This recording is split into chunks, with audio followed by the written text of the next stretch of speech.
Friends, welcome to Kongu நிலா சோறு. இன்றைக்கி பார்க்க போகிற ரெசிபி ஒரு பாட்டி காலத்து ரெசிபி தாங்க. கும்பகோணம் புளிப்பொங்கல், டாங்கர் பச்சடி. கும்பகோணம், தஞ்சாவூர் சரௌண்டிங்கில் நெல் வயல்கள் அதிகமாக இருக்கிறனால அந்த டிஃபன் ஐட்டமெல்லாம் அரிசியை பேஸ் பண்ணி தான் இருக்கும்.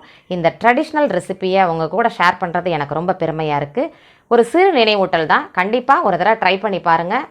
கண்டிப்பாக சூப்பராக வருங்க. இந்த கும்பகோணம் புளிப்பொங்கல், டாங்கர் பச்சடி வாங்க எப்படி செய்கிறதுன்னு பார்க்கலாம். நம்ம புளிப்பொங்கல் செய்கிறதுக்கு பச்சரிசியை தேவையான அளவு எடுத்து ரவை பதத்துக்கு தண்ணியில் நனைச்சி ரவை பதத்துக்கு வச்சிடணுங்க. மாவை யூஸ் பண்ணக்கூடாது. குருணையாக எடுத்து வச்சுருக்கோம். குக்கரை எடுத்து வச்சுக்கலாங்க. குக்கரில் செஞ்சால் அடியில் பிடிக்காமல் இருக்கும். 2 டீஸ்பூன் எண்ணெய் ஊற்றிக்கிறோம். நல்லெண்ணெய் தாங்க ட்ரெடிஷ்னல். எண்ணெய் காஞ்சிருச்சு. கடுகை போட்டுக்கிறோம். கடுகு நல்லா வெடிக்கட்டுங்க. வெயிட் பண்ணலாம். உளுத்தம்பருப்பு கருகிராமல் செவர வதக்கிக்கணும்.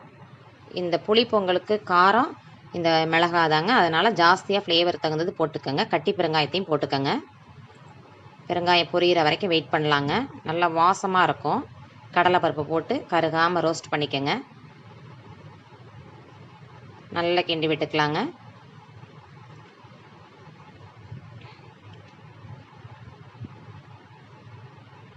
கருவேப்பிலை போட்டுக்கிறோம்.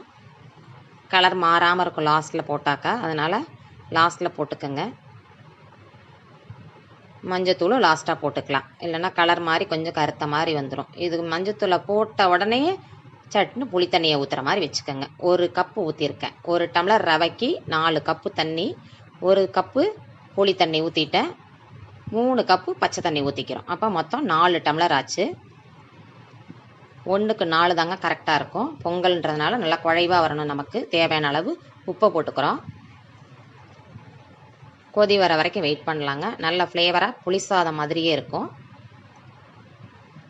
நம்மளோட ட்ரெடிஷ்னல் ரெசிப்பியை கண்டிப்பாக ட்ரை பண்ணி பாருங்கள். தண்ணி கொதிச்சிருச்சுங்க. இப்போ நம்ம ரவையை, பச்சரிசி ரவையை எடுத்து கட்டிப்படாமல் அப்படியே கரண்டியை விட்டு கலக்கிக்கிட்டே தூவின மாதிரி போடணும்.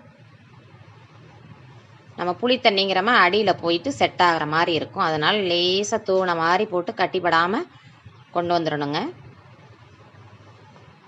கிண்டிட்டு அப்படியே கொஞ்சம் லேசாக சிம்மிலையே வச்சுக்கோங்க. இனிமேல் கொதிச்சதுக்கப்புறம் விசில் போடாமல் 10 நிமிஷம் வைக்கிறோம். இடையில 2 நிமிஷத்துக்கு ஒரு தடவை எடுத்து பிரட்டி விட்டுக்கிறோம்.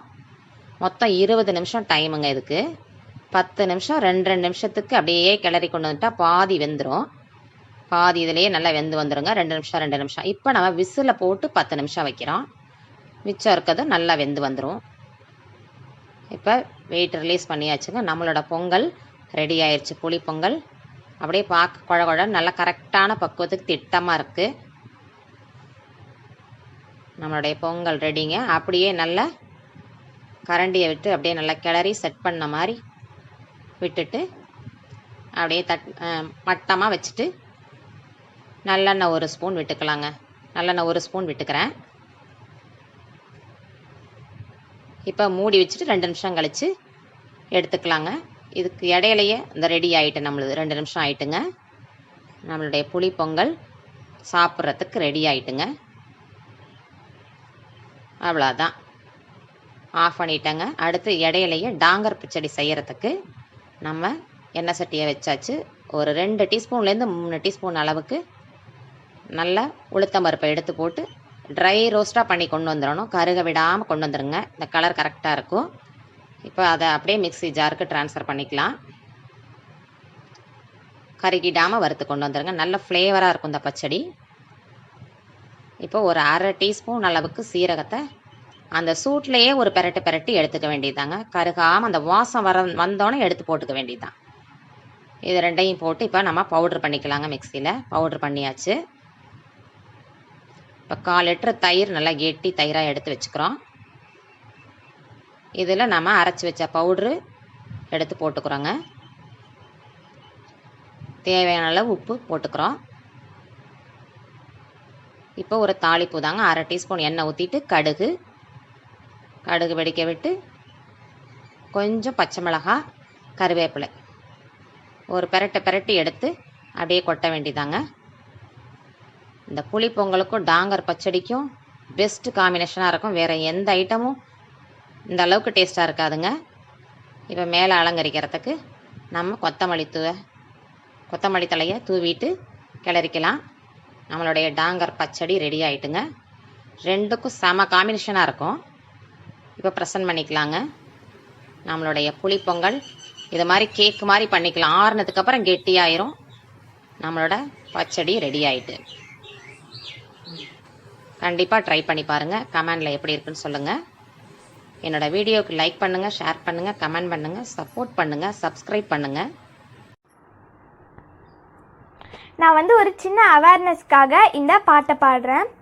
சுத்தாத சுத்தாத தன ரோட்டில் சுத்தாத, இல்லாத கொரோனாவை வர வச்சுடாத, கொல்லாத கொல்லாத தினம் மனிதரில் கொல்லாத, உன்னை போலாளுத 100 பேர் தானே ரோட்டில் சுற்றுறாங்க நீ பாரு.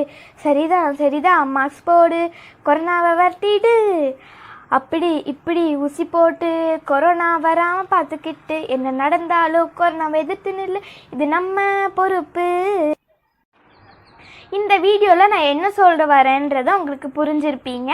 நீங்கள் டாக்டர், துப்புரவு பணியாளர்கள், போலீஸ் இவங்க சொல்கிறதெல்லாம் ஃபாலோ பண்ணுங்கள். மதிப்பும் மரியாதையும் அவங்களுக்கு கொடுங்க. லாக்டவுன் ஃபாலோ பண்ணுங்கள். அவங்க என்ன ரூல்ஸ் சொல்கிறாங்களோ அதை நீங்கள் கடைப்பிடிங்க. மாஸ்க்கு, சானிடைசர் நீங்கள் யூஸ் பண்ணுங்கள். வெளியே போனீங்கன்னா கை கழுவுங்க. முக்கியமான காரணத்துக்கு மட்டும் வெளியே செல்லுங்கள். நன்றி. Stay home, stay safe.